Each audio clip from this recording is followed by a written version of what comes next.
하신 아버지 하나님, 저희들을 이 땅에 부르시고 주님의 십자가 곁으로 저희들을 이끄시사 그곳에서 흘리신 귀한 피로 구원의 귀한 선물 허락하시니 감사합니다.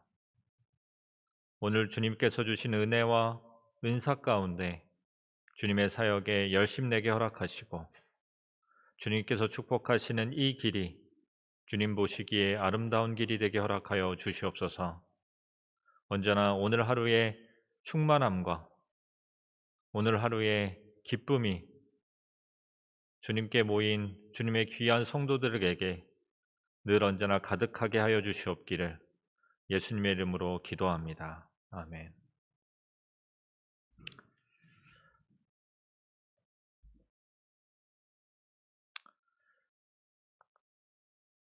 오늘 저는 화요일 둘째 시간에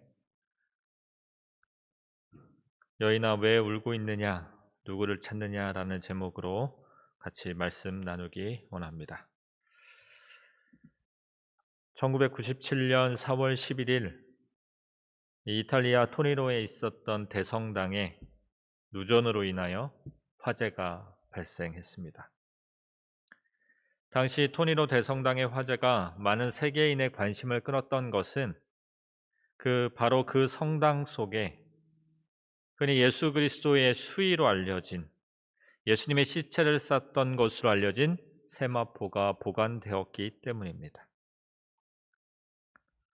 오래전 프랑스의 한 잡지사가 세계의 유명한 저명 인사 100명에게 지구의 파멸이 시작되었을 때 가장 먼저 반출해야 할 지구상의 가장 소중한 보물은 무엇인가? 라는 설문조사를 했습니다. 그때 1위를 차지한 것이 바로 이 토리노 대성당에 있었던 예수님의 수위였습니다. 폭 1m 50, 길이 4m 20에 불과한 이 세마포. 예수님의 시체를 쌌던 어쩌면 하찮은 3배 수위천이 어떻게 인류 최고의 보물로 간주되었을까? 말씀 요한복음 20장 3절부터 8절에 있는 말씀을 통하여 이 3배 수위가 이 땅을 살아가는 많은 기독교인들에게 어떤 의미가 되는지를 이야기합니다. 베드로와 그 다른 제자가 나가서 무덤으로 갈새 둘이 같이 다름질하더니 그 다른 제자가 베드로보다 더 빨리 달려가서 먼저 무덤에 이르러 구부려 세마포 놓인 것을 보았으나 들어가지는 아니하였더니 시몬 베드로는 따라와서 무덤에 들어와가 보니 세마포가 놓였고 또 머리를 쌌던 수건은 세마포와 함께 놓이지 않고 딴 곳에 쌌던 대로 놓여 있더라. 그때야 무덤에 먼저 갔던 그 다른 제자도 들어가 보고 믿더라. 이 안식 후 첫날 새벽 예수님의 시체가 없어졌다는 이 여인들의 말을 들은 이 베드로와 요한은 이 예수님의 무덤으로 뛰어갑니다. 무덤 속에 있어야 할 예수님의 시신은 보이지 않고 이 시신을 쌓았던 세마포와 머리의 수건만이 가지런히 정돈되어 있었습니다. 이 테오니노의 대성당에 있었던 이 세마포가 그들에게 그렇게 중요한 것은 바로 이 세마포야말로 예수님께서 부활하셨다라는 가장 확실한 증거품으로 그들은 여기기 때문입니다. 이탈리아의 이 소방대원들이 불길에 휩싸인 이 토리노 대성당에 들어가서 정말 명화나 조각품, 너무나 중요한 것들이 많았음에도 불구하고 그런 것들을 전혀 돌아보지 않고 이 세마포만을 가지고 그들이 나왔던 것은 어떠한 것보다 그들에게 예수님을 감쌌던 예수님의 부활에 대한 확실한 증거인 이 세마포가 중요했기 때문입니다. 우리는 이 사건을 통하여 알 수 있는 것은 이 유한한 인간을 위하여 사용되는 많은 것들, 이 인간이 가지고 있는 우리가 소유하고 있는 것들이 아무리 값어치가 뛰어나고 놀라운 발명품이라 할지라도 결국엔 시간이 흐르면 소멸되고 만다는 것입니다. 그런데 이 말을 바꾸어 말하면 영원한 생명이요 진리이신 예수 그리스도의 도구로 사용되는 것은 어떠한 것이라 할지라도 그 값어치는, 그 가치는 다르다는 것입니다. 다른 사람들에게는 가치 없어 보이고 그냥 시체를 감쌌던 수위에 불과하지만 그것이 예수님과 관련 있을 때 그 가치는 달라지는 것입니다. 우리는 도대체 무엇을, 또 어느 것을, 또 얼마나 많은 것을 소유하고 있습니까? 우리가 가지고 있는 것들 중에 2000년이 지난 후에 우리 주변에 남아있는 것은 무엇이 있을까요? 지금 가치 있다고 여기는 것들이 2000년이 아니라 1년 후에 얼마나 그 가치를 다할까요? 곧 있으면 쓰레기가 되어버리고, 곧 있으면 가치를 잃어버리고 결국은 내 손을 떠나버릴 것들을 부여잡고 우리들은 살아가는 것입니다. 하지만 지금은 우리에게 하찮아 보이는 것이라 할지라도 그것이 예수님의 손에 들리면, 예수님께서 사용하시면, 예수님을 위하여 쓰이는 도구가 된다면 그 가치는 영원하고 시간이 지나면 지날수록 그 가치는 더욱더 높아질 것입니다. 오늘 우리는 여기서 이 여인을 통하여 더 깊은 깨달음을 얻기를 원합니다.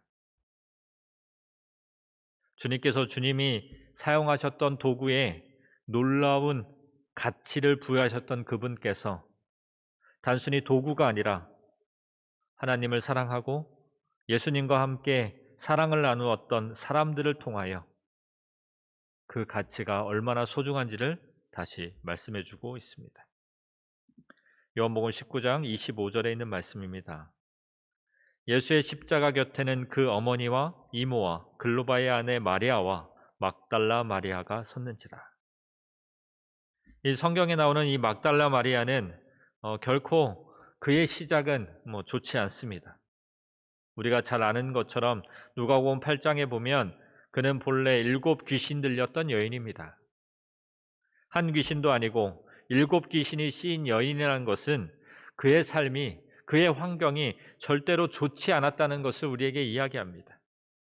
어쩌면 유대인들이 이야기하는 것처럼 죄인 중에 죄인, 귀신에 들렸더라도 한 명도 아니고 7 귀신이나 들린 죄인 중에 가장 큰 죄인, 아마 쓸모없는 사람이라고 모든 사람들과 가족까지에게도 손가락질 당하는 한 여인이었습니다. 그런데 그 여인이 예수님을 만난 것입니다. 우리 주변에 있다 할지라도 가족이라도 돌아보지 않는 그 여인을 예수님께서 돌아보신 것입니다. 그리고 예수님을 만난 이후에 이 여인의 삶은 변화하기 시작합니다. 새로운 삶을 살게 시작하게 된 것이죠. 그날 이후로 이 막달라 마리아는 정말 주님 쫓기를 중단치 않습니다. 주님께서 길이요 진리요 생명이라는 사실을 발견한 이 여인은 어쩌면 주님을 떠나서는 살 수 없는 존재가 된 것입니다. 그래서 예수님께서 십자가에 못 박혀 돌아가시는 그 순간 그를 그렇게 따르던 이 12명의 제자들도 다 뿔뿔이 흩어져 도망갔는데 이 여인은 예수님의 모친과 이모와 더불어 그 현장을 지키고 있는 것입니다. 십자가에 있는 것입니다.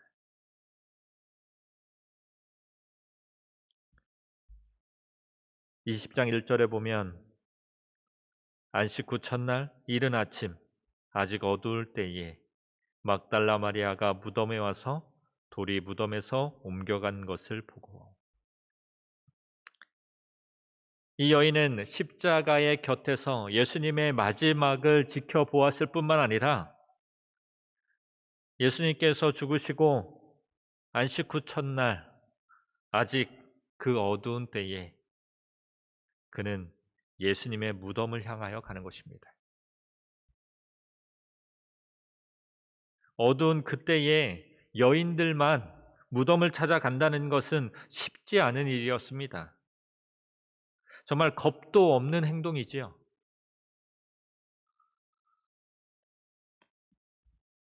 그 여인들은 시신에 향품을 발라드리기 위하여 다른 두 명의 여인과 함께 예수님의 무덤을 찾아가는 것입니다. 이미 자신의 모든 것을 들여 예수님을 쫓기로 결심했던 이 여인은 예수님이 죽으신 이후에도 자신들이 해야 할 일을 전혀 놓지 않았습니다.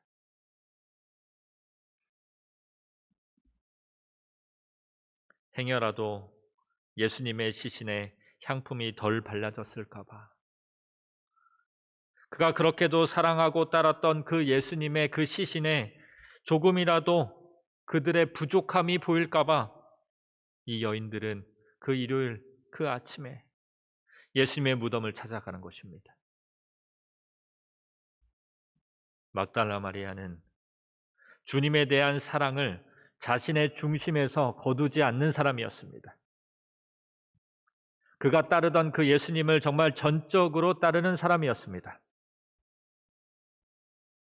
이 여인은 예수님께서 완전히 돌아가신 줄 알았어요. 이제 이 여인에게 있어서 부활의 소망은 아직 있지 않을 때였습니다.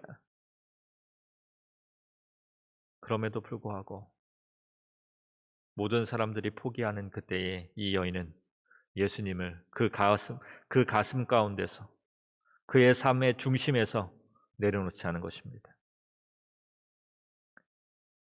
우리는 매일마다, 매 순간마다 흔들립니다. 잠깐만 눈앞이 어둡고 갈 방향을 알지 못할 때마다 우리는 흔들립니다. 그러나 마리아는 흔들리지 않았습니다.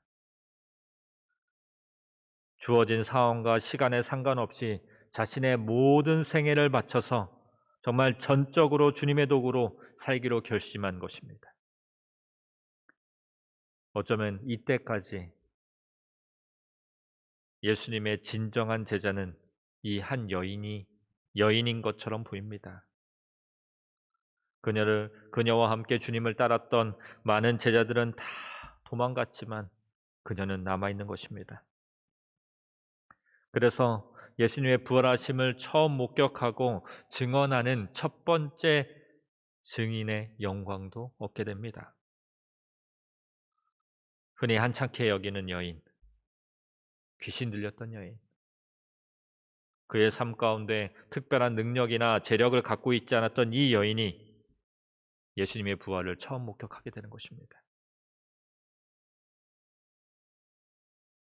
아무리 하찮은 인생이라 할지라도 모든 사람들이 죽을 때에 그들의 몸을 감쌌던 세마포, 곧 있으면 썩어 없어지는 수위라 할지라도 예수님을 감쌌기에, 예수님과 연관 있기에 그 많은 사람들이 자신의 생명을 바쳐가면서 화재의 현장에 들어가 그것을 꺼내왔던 것처럼 이 하찮은 여인, 이 여인의 삶이 예수님께 온전히 들렸을 때에 이 여인의 가치는 달라지는 것입니다.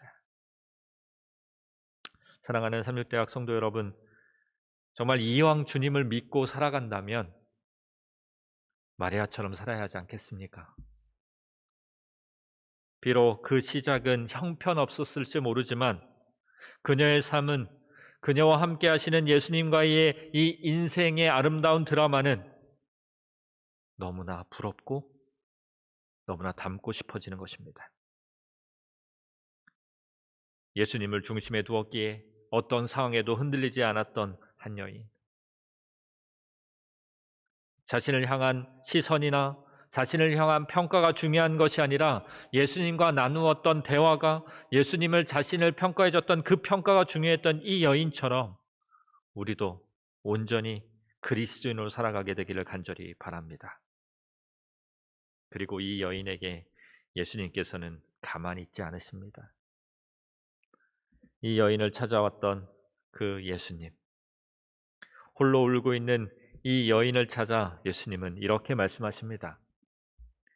예수께서 이르시되 여자여 어찌하여 울며 누구를 찾느냐? 예수님을 중심으로 두고 살아간 이 여인에게 있어서 그 세마포 비어져 있는 그 자리를 보는 순간 그 여인은 너무나 가슴이 무너지는 것입니다. 그래서 우는 것입니다. 그때 이 여인을 찾아오신 예수님께서는 그 여인의 눈물에 먼저 관심을 보이십니다. 그리고 이 여인이 진정으로 찾고 있는 자, 이 여인이 마음에 두고 있는 사람이 누구인지를 예수님께서는 아시고 그녀에게 말씀하시는 것입니다. 어찌하여 울며 누구를 찾느냐?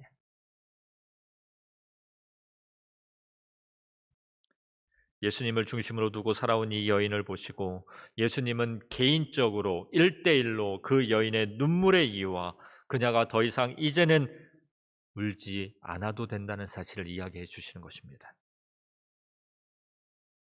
사랑하는 성도 여러분, 오늘날 우리에게 하찮은 인생에서 살아갈 이유가 있는 인생으로, 가치 없는 존재에서 세상의 어떠한 것과도 바꿀 수 없는 놀라운 존귀한 존재로 우리를 부르시고 우리에게 삶의 의미를 부여해 주셨습니다.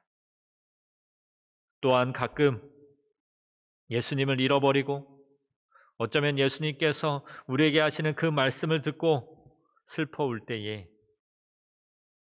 그러하지 말라고 위로하시고 우리가 찾는 그 예수가 우리의 가장 가까운 곳에서 우리에게 손을 내밀기를 간절히 바라고 있다는 사실을 다시 한번 인지시켜 주시는 것입니다.